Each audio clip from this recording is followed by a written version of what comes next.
Hello किरण, good afternoon. कैसे हो आप? Hello ma'am, good afternoon. बहुत अच्छे, आप बताओ। बहुत बढ़िया। आपने जीएमसीएच में फर्स्ट रैंक लिया है एंड पीजीआई में 14th रैंक लिया है, जनरल कैटेगरी में और पूरे इंडिया में से। तो ये कैसे पॉसिबल हो पाया? क्योंकि बहुत बच्चों का ये ड्रीम होता है। यस मैम, जितना बोलने में आसान है उतना था नहीं, बट लकीली मैंने आपकी असिस्टेंट ली है, कुछ मेरी मेहनत थी और कंबाइनली हम यहाँ तक, मैं नहीं हम सभी पहुंचे हैं आपकी हेल्प से। तो ये कंबाइन एफर्ट्स हैं, किसी सिंगल पर्सन से ये पॉसिबल नहीं है। तो that's how we made it. And many many congratulations. आपने सारे जो नर्सिंग एंट्रेंस एग्जाम्स हैं उनको बहुत बहुत अच्छे रैंक्स के साथ क्वालिफाई किया है।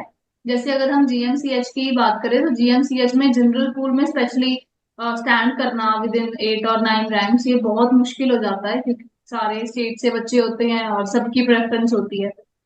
बिना चंडीगढ़ वालों के लिए तो 8 9 सीखने में आना बहुत टिपिकल हो जाता है।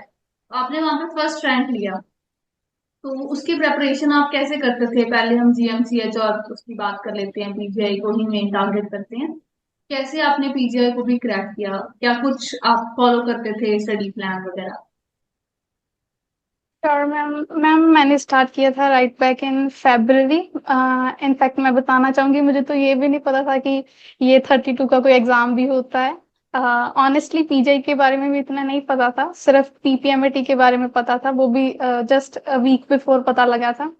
तो मैंने गूगल किया एंड श्योरली आपको ज्वाइन किया फेब में। तो वहीं आप और सर बताते थे कि ऐसे एग्जाम है, आपको डेफिनेटली ट्राई करना चाहिए। तो मैं तो यही कहूंगी कि हाँ, मैंने मेहनत की है, बट जैसे आप गाइड करते थे वेटेज के अकॉर्डिंग, जो आपने चैप्टर्स बताए थे बायो के, केमिस्ट्री के, फिजिक्स के, अकॉर्डिंगली प्रिपेयर किया है। ऐसे था कि मैं एक्यूमुलेट नहीं करती थी, अगर वीकली में जो चैप्टर्स करवाए हैं साथ के साथ ही रिवाइज करती थी। और मंडे को टेस्ट को ऐसे ही लेती थी कि जैसे फाइनल ही है, बट दैट इज द कि वो फाइनल है और वो ही एग्जाम है, उसके लिए प्रिपेयर करती थी साथ के साथ। तो ये कुछ ऐसे किया था। ठीक है। और स्टडी मटेरियल में आप क्या कुछ फॉलो करते थे? मैम एनसीईआरटी तो था ही, बायो की तो एनसीईआरटी फॉर मोस्ट प्रायोरिटी थी।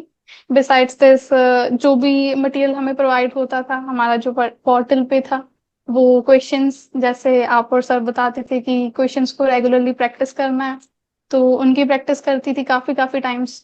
वो तो होती थे, उसके अलावा जो मंडे का टेस्ट होता था उसको, उसमें ऑब्वियसली ग्रेड्स इतने अच्छे नहीं आते थे, थोड़ा लेवल अप होता था। तो थोड़ा टाइम रोने धोने के बाद फिर मैं उसको बार बार प्रैक्टिस करती थी, और डेफिनेटली प्रैक्टिस ही थी। तो वो उसके अलावा जो व्हाट्सएप ग्रुप में हम आप एडिशनल क्वेश्चंस भेजते थे, सर आप न्यूमेरिकल्स थे, एमसीक्यूज थे, या कोई जो पॉइंट्स हाईलाइटेड भेजते थे, वो बस उसे रिवाइज करती थी। ठीक है। पीपीएमटी जो पंजाब का पैरामेडिकल एंट्रेंस टेस्ट है, आपने उसको भी क्वालिफाई किया है। उसमें भी अपना रैंक एंड परसेंटाइल बता दीजिए, और किस कॉलेज में आपने इसमें पहले एडमिशन ली वो भी बता दीजिए। जी मैम, उसमें मेरा 10th रैंक था और परसेंटाइल 99.9, उसके आगे कुछ याद नहीं है, कुछ ऐसी थी। 10th रैंक था और मुझे राजेंद्रा अलॉट हुआ था फर्स्ट काउंसलिंग में, तो इवेंचुअली मैंने वो फिर ड्रॉप कर दिया उसके बाद।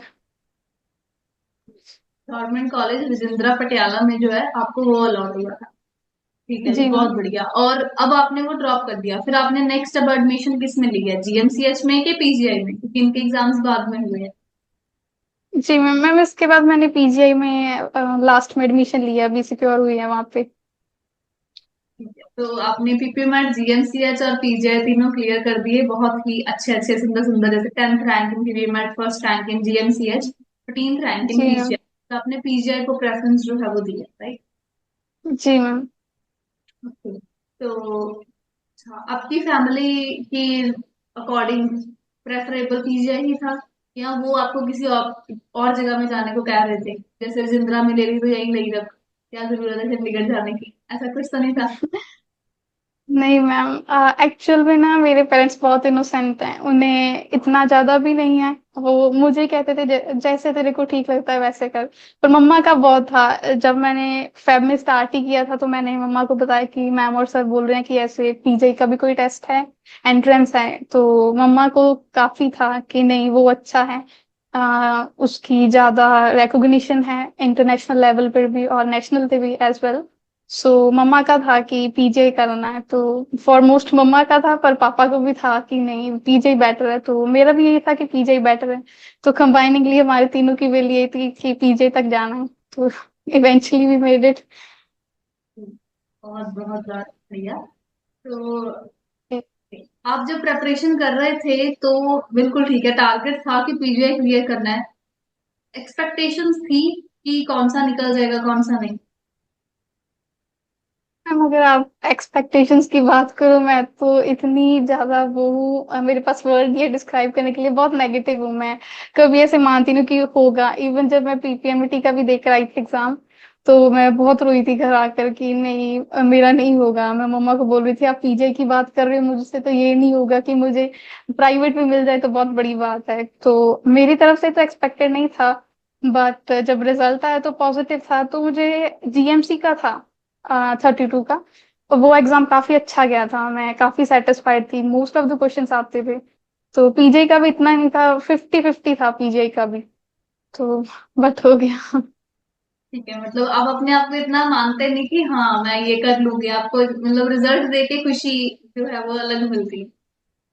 जी मैम, मैं तो एंट्रेंस से इतना घबराती थी कि ज्वाइन करने से पहले मुझे लगता नहीं था कि अगर मैं ज्वाइन ना करती एसएससी को या इस बात पे ना आती, तो कभी मैंने अपने आप को कंसीडर ही नहीं किया था कि मैं इतने वर्थ हूँ कि एंट्रेंस कभी मेरे जैसे बच्चों के लिए भी बना है। एक फियर फैक्टर था। अच्छा, इतना फोबिया था, ऐसे लगता था कि एंट्रेंस क्लियर करने वाले बच्चे किसी कोई अलग होते हैं, हम नहीं कर जी सकते। मैम, मैं तो किसी भी हाल से एस्केप करना चाह रही थी कि बस एंट्रेंस वाला फेज स्किप हो जाए, इसलिए पहले अब्रॉड का था। तो बट परमात्मा ने मुझे वहीं भेज दिया। हम्म। तो मे भी मेरा फियर दूर करने के लिए, एंड थैंक्स टू एससी कि मेरा पोटेंशियल आपने डिस्कवर किया कि मेरे में इतना पोटेंशियल है। अभी रियलाइज हुआ है कि मैं बहुत कुछ कर सकती हूँ। मैं अपने आप को ऐसे इंफीरियर मान रही थी कि नहीं वो बच्चे और हैं। तो अंडर एस्टिमेट कर रहे थे आप अपनी पावर्स को, अब पता चला कि आपने जीएम यस। को इतने अच्छे अच्छे क्लियर करिए हैं, इतने अच्छे अच्छे रैंक्स लिए हैं। अब तो फैमिली जी बहुत प्राउड। जी। जी मैम, पेरेंट्स तो बहुत खुश हैं। वो तो इवन मेरे जो रिश्तेदार सारे सभी बहुत खुश हैं कि आपकी बच्ची ने बड़ी मेहनत की है, ऐसे है, ये कहीं जाती नहीं थी आती नहीं थी। तो खुश हैं, काफी खुश हैं। बढ़िया बढ़िया, फ्यूचर बन जाता है, यही एक टाइम है, तो हम कर लेंगे तो सही रहेगा। अच्छा, अभी आप टिप्स क्या जी देना चाहते हैं फ्यूचर स्टूडेंट्स को जो आपकी तरह जीएमसीएच एंड पीजीआई क्लियर करना चाहते हैं, कैसे प्रेपरेशन करें? मैम, टिप्स में तो ऑलमोस्ट ये है कि मेरे जैसे अंडर एस्टिमेट नहीं करना खुद को, कॉन्फिडेंट रहना है, कंसिस्टेंट रहना है एफर्ट्स के साथ। बहुत बार ऐसा हुआ मेरे साथ भी, इवन इन 5 to 6 months की ऐसे लगा कि नहीं कुछ कुछ भी नहीं होगा, कुछ भी नहीं मेरे से होगा। बट हमें वहां पर पैनिक नहीं करना चाहिए, कॉन्फिडेंट रहना चाहिए, मोटिवेटेड जितना भी है करते रहना चाहिए। कई बार ऐसा होगा कि हम फुल डे प्रैक्टिस करते हैं बट स्टिल ग्रेड्स अगर आप देखोगे तो बहुत कम आएंगे टेस्ट में। तो हमें वहां पर एफर्ट्स कम नहीं करने चाहिए, डबल करने चाहिए। Besides this study material, bio की तो एनसीईआरटी है ही, बट जीएमसी और पीजीआई में एनसीईआरटी से बाहर काफी कुछ था। हम ऐसे नहीं कह सकते कि अगर एनसीईआरटी कर लो दैट विल बी इनफ, क्योंकि काफी बियॉन्ड द सिलेबस चले जाते हैं वो। तो अच्छे से एनसीईआरटी, और अगर वो कोचिंग कोई भी कोचिंग लेना चाहता है, हाईली रेकमेंड एससीसी, क्योंकि मटेरियल इतना ज्यादा रेलेवेंट था। कुछ क्वेश्चंस तो बिल्कुल सिमिलर थे, जब एग्जाम से आकर मैंने आपको भी बताए और शेयर किए, तो कुछ तो बिल्कुल सेम ही थे सिलेबस के। तो अगर कोचिंग लेनी है तो विदाउट थिंकिंग ट्वाइस एससीसी को ही चूज करना। जी तो ओके, आप वैसे कहाँ किस एरिया से बिलोंग करते हैं, कहाँ से हैं, क्योंकि इसमें सारे स्टेट से बच्चे होते हैं। जी मैम, मैं अनंतपुर साहिब से हूँ, पंजाब से। जी। ओके, तो आपने सभी पंजाबियंस को रिप्रेजेंट किया है ना ये एग्जाम्स को क्लियर करके। अच्छा, तो जी आपने मैम। अच्छी बात है, प्राउड की बात है सबके लिए। जो फैब में जैसे आपने ज्वाइन किया, तो before that but you was doing, मतलब बोर्ड्स तो आपके लास्ट ईयर के हुए हुए थे, तो वो गैप का कैसे हो गया? मैम एक्चुअल में मेरे पेरेंट्स का थोड़ा ऐसा व्यू है कि हमारे जो सभी है ना, सभी अब्रॉड में ही है। कोई मेरा कोई भी कजन ऐसा कोई खास नहीं है जिसने यहाँ पर कोई डिग्री परस्यू आगे की हो या एंट्रेंस क्रैक किया हो। मैं पहली हुई हूँ, तो उनका भी यही था कि नहीं, आइल्स करनी है, जाओ। तो मैंने आइल्स कर रखी थी पिछले साल। 2023 की पास आउट हूँ मैं, +2। हम्म। और मेरे अच्छे खासे बैंड भी आ गए थे, हम्म। 7.5। बात नहीं मंजूर था परमात्मा को, क्योंकि अभी वहां पर भी कंडीशन कुछ ऐसी ही हैं। वो कह रहे थे कि आपको 4 ईयर की डिग्री परस्यू करनी पड़ेगी, तभी आपको वर्क परमिट अलॉट होगा। तो फिर ये तो मुश्किल था, क्योंकि फीस भी इतनी जाएगी 4 साल की, और डिग्री भी वो हम इंटरनेशनल स्टूडेंट्स को ऐसे बोल रहे हैं कि आपको नर्सिंग डेंटिस्ट ऐसी कुछ नहीं मिलेगी, कोई एसोसिएट डिग्री ले लो, डिप्लोमा ले लो, ऐसी चीजें थी। तो इवेंचुअली प्लान रिवर्ट हो गया। मैंने कहा कि नहीं, तो फिर तो कोई फायदा नहीं है। तो लाइकली दिसंबर में हुआ कि नहीं, कैंसिल करना है, नहीं जाना। मैंने कहा, पापा को मम्मा ने कन्विंस किया कि इससे बेटर तो यहाँ पे कर ले कुछ।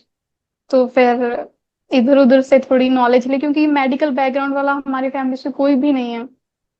हमारे एक नोन है, वो फरीदकोट यूनिवर्सिटी में है, एडमिनिस्ट्रेशन में है। वो पीछे से हमारे विलेज के हैं, ऐसे होशियारपुर से हैं। तो उन्होंने पापा को कहा कि अब अगर आपके बच्चे की इतनी परसेंटेज है, +2 में 96 थी मेरी मेडिकल में, तो उन्होंने कन्विंस किया कि नहीं, आप हमारा फरीदकोट का टेस्ट दिलवा के देखो इसको, कि कर जाएगी। तो वहां से आगे आपको ज्वाइन किया। तो फिर आगे पता लगा कि पीजीआई भी है। बहुत सारी आगे से आगे अपॉर्चुनिटीज हैं। तो इवेंचुअली यहाँ पर वो अभी क्लियर करके। सही है, अपने जी। आप ही एक राइट डायरेक्शन जो है वो मिलती गई। उन्होंने पहले बताया आपको, फिर आपने हमें ज्वाइन किया, फिर हमने आगे बताया, तो पढ़ते गए रास्ता बनता गया। ठीक है। और अब जी आप मैम। थोड़ा ये गाइडेंस दे दीजिए कि किसी ड्रॉप आउट के लिए एंट्रेंस एग्जाम को क्वालिफाई करना कितना इजी या टफ रहता है, क्योंकि ये जो गैप वाले बच्चे होते हैं स्पेशली दिल छोड़ के बैठे होते हैं कि भाई मेरे बस की तो बात ये है नहीं, मैं तो साल हो गया पढ़ा नहीं है, मैं कैसे क्लियर कर दूंगा, बाकी तो +2 करके आ रहे हैं बच्चे। जी मैम, मेरे साथ भी ऐसा ही था। मैं तो पहले ही कह रही हूँ कि मैं अपने आप को बहुत अंडर एस्टिमेट करती थी। तो ऐसे अंकल ने मुझे बोला कि ऐसे ऐसे ऐसे सिलेबस है, ऐसा सिलेबस रहेगा उसमें टेस्ट में। तो मैंने तो मम्मा को बोला कि नहीं, मेरे तो साल हो गया, मेरे से नहीं होगा। क्योंकि नेगेटिविटी बहुत होती है आपके अराउंड। आप देख रहे हो कि चाहे आपके इतने परसेंटेज थे +2 में, आपने सो फार इतना अच्छा किया, बट इवेंचुअली जो आपके साथ वाले हैं, जिसने बाहर जाना था बाहर चला गया, जिसने एडमिशन लेनी थी ले ली, आप रह गए हो, कुछ नहीं हो रहा, घर पे बैठे हो। तो नेगेटिविटी तो बहुत होती है। तो बहुत, मेरा भी इवन सबसे डार्केस्ट फेज था जब मैंने आपको ज्वाइन किया। काफी ज्यादा डिप्रेस्ड थी मैं। बट आई एम ग्लैड कि मैंने आपको ज्वाइन किया। एक मेरे मेरे लिए तो ऐसी सी इनफैक्ट एक ब्राइट स्पॉट था, क्योंकि मुझे पता है कि मैं कैसे उस फेज से पास आउट हुई थी। तो यही है कि ड्रॉप आउट्स के लिए दिल नहीं छोड़ना चाहिए। जो भी होता है अच्छे के लिए होता है। अगर मैं नहीं जा सकी बाहर तो नहीं जा सकी, बट अब मैं खुश हूँ कि मैंने सही वक्त पे अपना फैसला चेंज कर लिया। क्योंकि बाहर तो कोई भी चला जाएगा, बट अपनी मेहनत से अब एंट्रेंस क्लियर करना अपने आप में बहुत अच्छी बात है। उससे भी अच्छा है कि अगर आपके पास इतने गट्स हैं कि आप चूज करते हो कि नहीं, हमें एंट्रेंस देनी है, वो ही बहुत बड़ी बात है। तो बस उसी कॉन्फिडेंस के साथ हमें लगे रहना चाहिए, इवेंचुअली हो गई। बिल्कुल। नहीं, वो डिसीजन भी बहुत बड़ा है, क्योंकि देखो पेरेंट्स भी मान रहे हैं कि तू बाहर चली जा, बच्चे भी एंट्रेंस जी। देने से, वो मेहनत करने से बच रहा है, तो वो शॉर्टेस्ट रूट जी। एक टाइम के लिए है, लॉन्ग टर्म नहीं। चलो मेजोरिटी में लोग देखते हैं कि हाँ वो डिप्लोमा करके भी क्या इतना बेनिफिट नहीं होगा जी मैम। ज्यादा डिग्री जी। करके। जी। तो वो एक गट्स चाहिए उस टाइम पे डिसीजन लेने के लिए कि नहीं, मेरे को यहाँ पे रह के मेहनत करनी है और हम्म। एंट्रेंस करना है, अभी बाहर नहीं जाना। जी। क्योंकि इस डर जी में ही मैम। बहुत बच्चे मान जाते हैं कि चलो ठीक है अभी तो बाहर जाते हैं, बाहर का नाम ही बड़ा है कि पता नहीं वहां पे क्या होता है। जी मैम। तो आप भी ये क्या जो करते थे कि आ, कर्म करना हमारा फर्ज है, बाकी फल भगवान के हाथ पे, आपकी मेजर लाइन थी क्लासेस में। बिल्कुल बिल्कुल, मेरा यही मेन लाइन आती होती है 2-4 दिनों बाद कि आप कर्म करो, फल की इच्छा मत रखो। तो ये हमारे यस। हाथ में है कि हम कर्म ही कर सकते हैं, बाकी जो होगा देखी जाएगा। चलो सब कुछ अच्छा नहीं ही हुआ, मैम। आपने अच्छा डिसीजन लिया, तभी मेहनत करी और अच्छा रिजल्ट आया। जी अच्छा, ये मैम। दोनों एग्जाम एक दूसरे से कितने सेम या अलग है, जीएमसीएच एंड पीजीआई? कोई सिमिलैरिटी और कोई डिफरेंस इन एग्जाम में? डिफरेंस तो मेजर यही था कि वहां पर नेगेटिव मार्किंग थी और 32 जीएमसी में नहीं थी। तो एक ये था कि आप फ्रीली अटेम्प्ट कर सकते हो, जिसमें डाउट भी हो वो भी करोगे। बट पीजीआई में थोड़ा ज्यादा केयरफुल रहना पड़ता है, क्योंकि आपके बनते मार्क्स भी चले जाएंगे अगर आपने ज्यादा अटेम्प्ट कर लिए। बाकी कुल मिला के लेवल वो सेम ही ले आते हैं, जीएमसी में फिर थोड़ा टफ कर देते हैं न्यूमेरिकल्स जैसे। तो बट फिर भी मैं बोलूंगी कंपैरेटिवली पीजीआई ज्यादा टफ था, क्योंकि उसमें नर्सिंग के भी थोड़े ज्यादा ही ट्रिकी क्वेश्चन थे, कुछ थे रेलिवेंट, कुछ तो बिल्कुल ही ऐसे थे। और काफी हद तक सिमिलर ऐसे हैं कि न्यूमेरिकल्स का लेवल सेम था। फिजिक्स का दोनों में ही एक जैसे थे, थोड़े टफ भी थे, एवरेज भी थे, इजी नहीं थे। और बायो का जीएमसी में ज्यादा थोड़ा लेवल अप था, क्योंकि उसमें ज्यादा क्वेश्चंस थे, इसलिए। बाकी तो यही है कि दोनों में अगर प्रैक्टिस सेम जैसी रिक्वायर्ड है, बंदा अगर प्रैक्टिस हो तो कर जाएगा न्यूमेरिकल्स भी।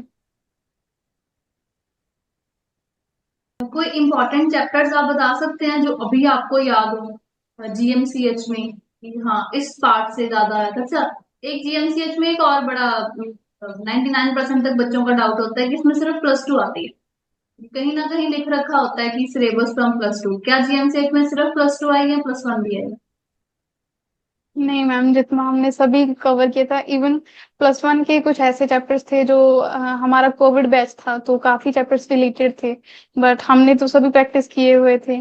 तो +1 भी थी, +2 भी थी, बैलेंस्ड था ही था। ऐसा नहीं कह सकते कि +2 कर लो तो आपका क्लियर हो जाएगा, क्योंकि ऑलरेडी कंपटीशन बहुत टफ है जनरल पूल के लिए।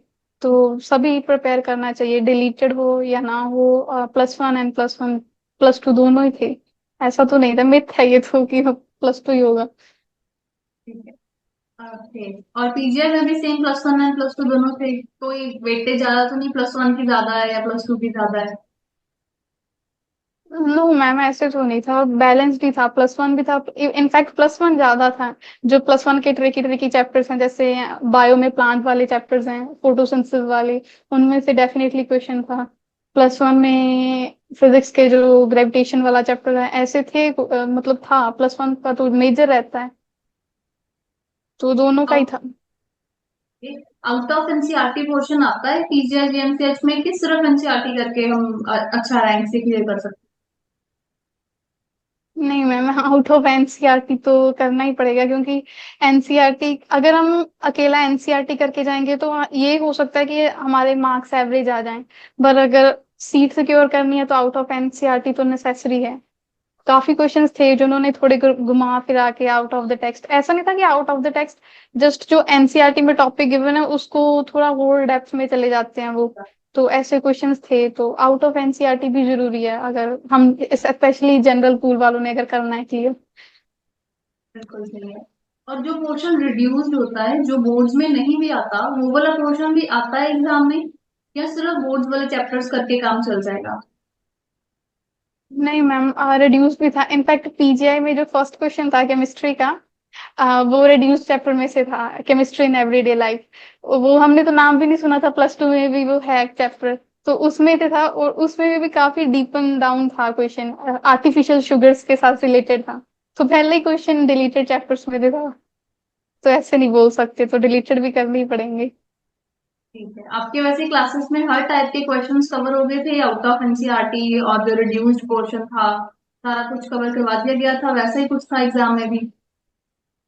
यस मैम, हमने ऐसा ऐसा नहीं बोल सकते कि कोई भी टॉपिक किया नहीं था।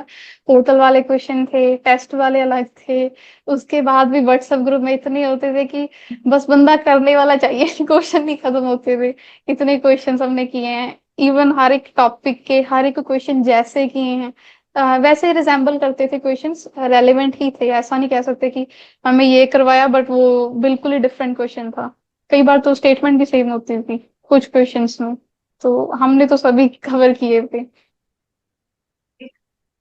जो आपने नीट एग्जाम दिया है या देखा है उसका क्वेश्चन पेपर? हाँ यस मैम, मैंने फेब में ज्वाइन किया था और मई में एग्जाम था, तो हार्डली मुझे 2 ढाई महीने ही हुए थे करते हुए। तो सर ने काफी कन्विंस किया था कि करना देना है, तो मैं गई थी देने। फर्स्ट ईयर टाइम थी मेरी, तो 366 स्कोर था मेरा। क्वेश्चन क्वेश्चन पेपर काफी रेलिवेंट लगा मुझे। मुझे ऐसा था कि अगर मैं, जैसे मेरा साल ड्रॉप में चला गया, ड्रॉप में भी नहीं गया कि मैंने तो प्रिपेयर ही नहीं किया, अगर प्रिपेयर करती पूरा साल व्यापक तो हो हो गया। जाना था, ऐसे लगा। जी और जो नीट एग्जाम है और जो पीजीआई एग्जाम है, ये दोनों कितने सेम या डिफरेंट चले जाते हैं? मैम, नीट में जो बायोलॉजी थी वो काफी स्ट्रेट फॉरवर्ड लगी मुझे इस बार। पीजीआई में थोड़ी ट्रिकी लगी। बायो की बात करें, केमिस्ट्री तो रेलेवेंट सी बोल सकते हैं, ठीक थी। फिजिक्स थोड़ी पीजीआई नीट की ज्यादा टफ थी पीजीआई से। जी। और जीएमसीएच नीट से कितना सेम या लग जाता है? जीएमसी तो मैम डिफर करता है नीट से। डेफिनेटली नीट का लेवल थोड़ा अप है ज्यादा जीएमसी से। तो ठीक था, बट न्यूमेरिकल्स उसमें भी थे, बट ऐसा है कि नीट में थोड़ा लेवल ज्यादा अप है। कैलकुलेशंस और सभी फैक्टर, टाइमिंग का भी है, क्वेश्चन नंबर ऑफ क्वेश्चंस भी ज्यादा है।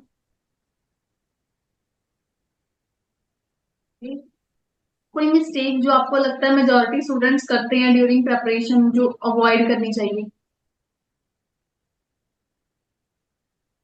मिस्टेक मैम एक तो ये है कि अपने काम को प्रोक्रेस्टिनेट नहीं करना चाहिए। अगर आज करना है तो आज ही करना चाहिए।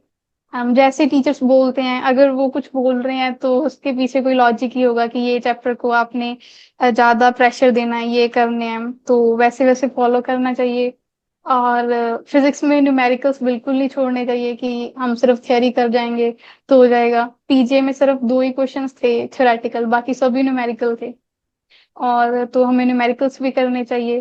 प्रैक्टिस ही है, जितनी ज्यादा प्रैक्टिस करेंगे, जितना ज्यादा रिवाइज करेंगे, तो रिवीजन टाइम टू टाइम करनी चाहिए। और जो वीकली टेस्ट जैसे हमारे होते थे, वो एक बहुत अच्छी चीज है अपने आप को असेस करने के लिए कि कितना प्रिपेयर हो गया कितना नहीं। तो वो वीकली टेस्ट ऐसे हमें लेने चाहिए। और बस नेगेटिव नहीं होना चाहिए, डिमोटिवेटेड नहीं फील करना चाहिए। बीच में मैम को बोल देना चाहिए कि आज ज्यादा डिमोटिवेटेड है, हमें मोटिवेट कर दो। ठीक है। तो बस ऐसे चलते रहना चाहिए। ठीक। मैं वही पूछने वाली थी कि सोर्सेज ऑफ मोटिवेशन आपके लिए क्या कुछ रहता था? डिमोटिवेट आपने कहा आप बहुत ज्यादा होते रहे हो, तो क्या क्या सोर्सेस रहे आपके? क्योंकि एक सोर्स से मुझे लगता नहीं कि काम बनता होगा। यस मैम, जितनी ज्यादा मैं थी तो मुझे तो मल्टीपल सोर्सेस चाहिए थे। ऐसा नहीं है, आप भी थे, सर भी थे, तो बहुत आपने इमोशनली भी बच्चों को, मुझे नहीं, जितने भी मेरे साथ थे फेलोज थे सारे ही इस बैच वाले, तो आप तो टाइम टू टाइम हमें मोटिवेट करते रहे हो कि कोई बात नहीं, इतना भी बड़ी बात नहीं है, जिंदगी थोड़ी रुक जाएगी, अपना अपनी मेहनत करते जाओ हो जाएगा। तो आपकी तो थी मेरे पेरेंट्स भी थे। मेरे पेरेंट्स ने कभी भी आज तक मुझे ऐसे प्रेशराइज नहीं किया कि ये तेरा होना चाहिए तो होना ही चाहिए बस। देवर लाइक कि ठीक है, नहीं हो रहा, मैं जो रोने लग जाती थी ऐसे, आज ग्रेड्स अच्छे नहीं आए टेस्ट में, मैं सारा दिन पढ़ रही थी फिर भी नहीं आए, तो पापा कोई बात नहीं, रहने दे पीछे ही रहने दे, कोई बात नहीं तू पीपीएमटी कर ले, रहने दे, इतना प्रेशर नहीं लेना। मम्मा भी थे तो सभी मोटिवेट करते थे, ऐसी कोई नहीं थी। बाकी ये है कि वो इतने एफर्ट्स अगर लगा रहे हैं, सारी फैसिलिटी दे रहे थे, वाईफाई के साथ वाईफाई, लैपटॉप चाहिए तो लैपटॉप, कोचिंग दिलवा रहे हैं, तो वो अपने आप में फैक्टर बन जाते हैं कि नहीं वो इतने एफर्ट्स लगा रहे हैं तो करना ही है। बाकी तो ऐसे ही चलता रहा बस।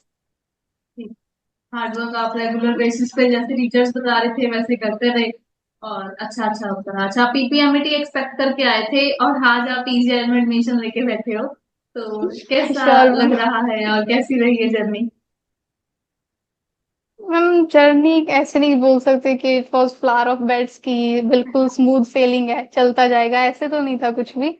हाँ ठीक था, मतलब ये थे कि हार्ड हार्ड वर्क डिमांड करती थी जर्नी, कि बहुत एफर्ट्स लगाने पड़े, कि टाइम बहुत देना पड़ता था, कि नींद भी हार्डली 4.5 5 घंटे बस इतनी ही देती थी, बाकी सारा दिन तो पढ़ाई पढ़ाई। तो ठीक था, मतलब एक्सपेक्टेड, मुझे पता ही था कि जब इतने गैप बाद स्टार्ट करूंगी सभी चीजें मैंने मेंटली प्रिपेयर कर लिया था कि अप एंड डाउन जाएंगे, मुझे नहीं भी समझ आएगा, ऐसे लगेगा कि ये तब प्लस 2 में मेरे टिप्स में था, अभी मुझे बेसिक भी नहीं याद इसका।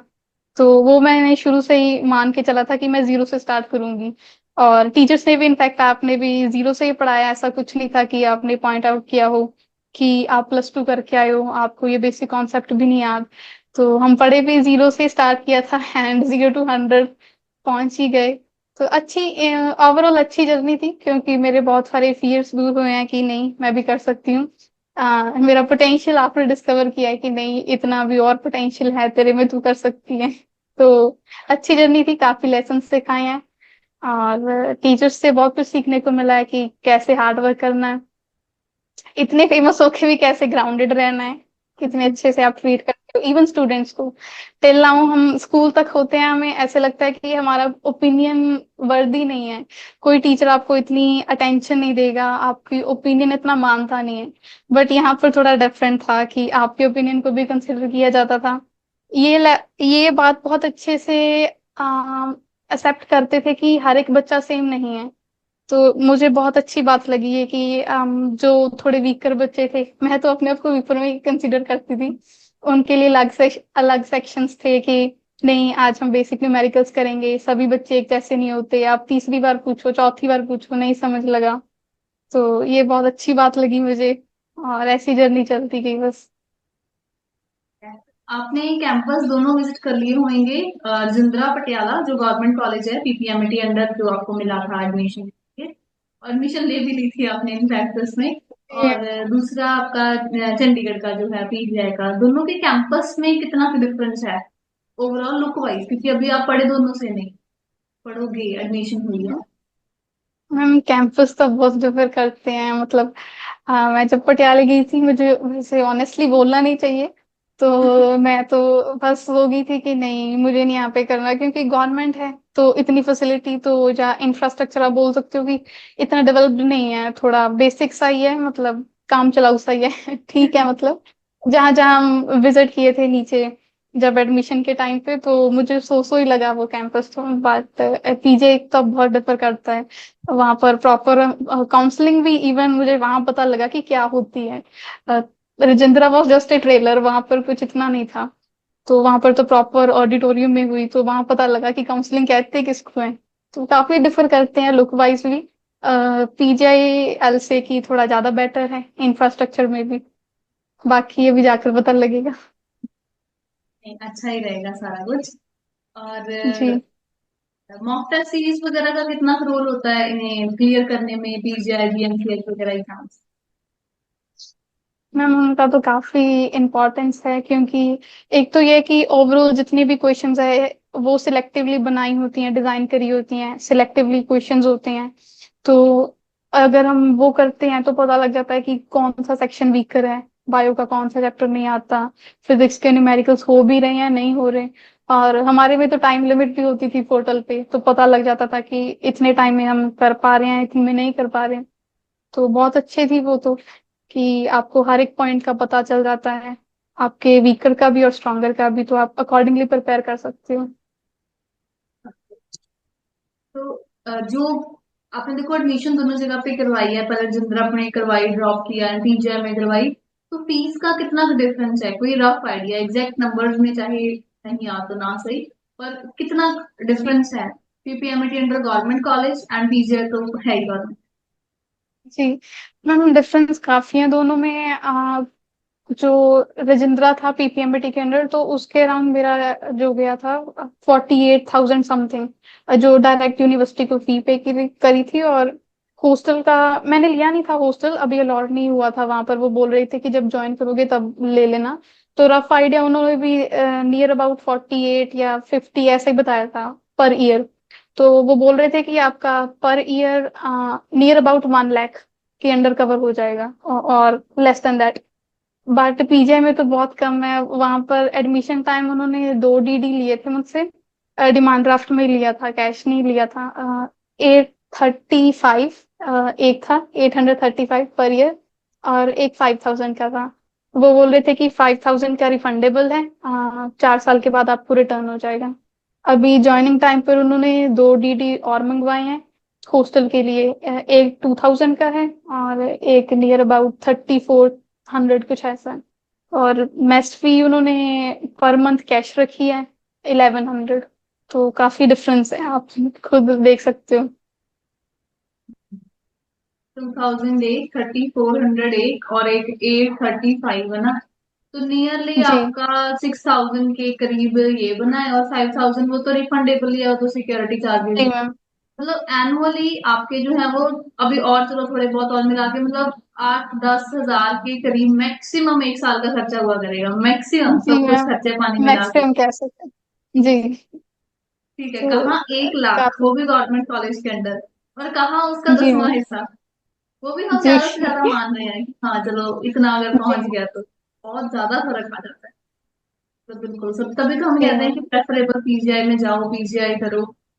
पर चलो जी अच्छा है, अगर हो जाए तो बढ़िया है, कंपटीशन कई गुना है, और जी लेवल मैम। भी अब हो ही जाता है। इनफैक्ट मैम मैं ही वहां पर, मेरे साथ 2-3 और बच्चे पंजाब के होंगे। बाकी तो बाकी स्टेट के ही थे, हिमाचल, हरियाणा, राजस्थान के भी थे इवन बच्चे। तो काफी ज्यादा वहां पर डाइवर्सिटी है बच्चों की भी, पूरे हर एक स्टेट के हैं। बिल्कुल, वो तो इंटर स्टेट एंट्रेंस एग्जाम कहना चाहिए उसको, या नेशनल लेवल एग्जाम कहना चाहिए, क्योंकि जी सभी मैम। वजह से बिल्कुल कल्चरल में भी आप बहुत कुछ सीखोगे वहां पे रह के, आपका लाइफ स्टाइल ही बदल जाएगा। हाँ, ऐसा भी जी होता है, ऐसा भी करना चाहिए, एक वैल्यू बढ़ जाती है हर एक की। सही है। जी। और कुछ किरण आप एक्सपीरियंस बेस्ड शेयर करना चाहो तो प्लीज, फाइंड अप कर देते हैं। हाँ श्योर मैम, जैसे मैंने बताया ये पहले कि फैब में ज्वाइन किया था मैंने, और मेरा डार्केस्ट फेज था। बट सो फार मैं बहुत खुश हूँ कि मैंने आप भी ज्वाइन किया। किसी और बच्चे की तरह रिव्यूज मैं पहले ही बताना चाहूंगी बिल्कुल जेन्युइन है, क्योंकि मैं भी एक स्टूडेंट हूँ। और फैब में मैं भी एक स्टूडेंट की तरह ऐसे ही सर्च कर रही थी, डर भी लग रहा था कि बिल्कुल ऑनलाइन है, कहीं फ्रॉड ना हो या स्पैम ना हो, कुछ भी है। तो बिल्कुल जेन्युइन रिव्यूज दूंगी। तो ऐसा कुछ नहीं है, it was worth joining them. बहुत अच्छा एक्सपीरियंस रहा सो फार। टीचर्स बहुत हार्ड वर्किंग है, अभी मैं वर्बली इतना एक्सप्लेन नहीं कर पाऊंगी। जब कोई बच्चा ज्वाइन करेगा वो एफर्ट्स देखेगा कि कितनी क्लासेस वो कैसे अरेंज करते हैं टीचर्स, और कितने एफर्ट्स। एक होता है कि टीचर जेन्युइनली आपको सब कुछ देना चाहता है कि बस मेरी लास्ट विश है कि मैं सब कुछ ग्रांट कर दूं स्टूडेंट्स को, वैसे वाला मटेरियल मिलेगा। बिल्कुल प्रॉपर, बस आप करने वाले चाहिए। क्वेश्चंस तो खत्म ही नहीं होंगे, सर के पास न्यूमेरिकल्स जितने मर्जी ले लो। तो स्टडी मटेरियल की तरफ से तो बिल्कुल रिलैक्स होके ज्वाइन करें। और यही नहीं है, सिर्फ पढ़ाई के बारे में नहीं, मॉरल वैल्यू, एथिक्स, सब कुछ आपको इन बिटवीन क्लासेस मिलेगा। तो बहुत फ्रेंडली और कंफर्टेबल एटमोसफियर होता है क्लासेस में भी। फ्रीली क्वेश्चंस पूछ सकते हो, डाउट्स ले सकते हो, टेक्स्ट कर सकते हो मैम को, सर को, श्योरली रिप्लाई करते हैं।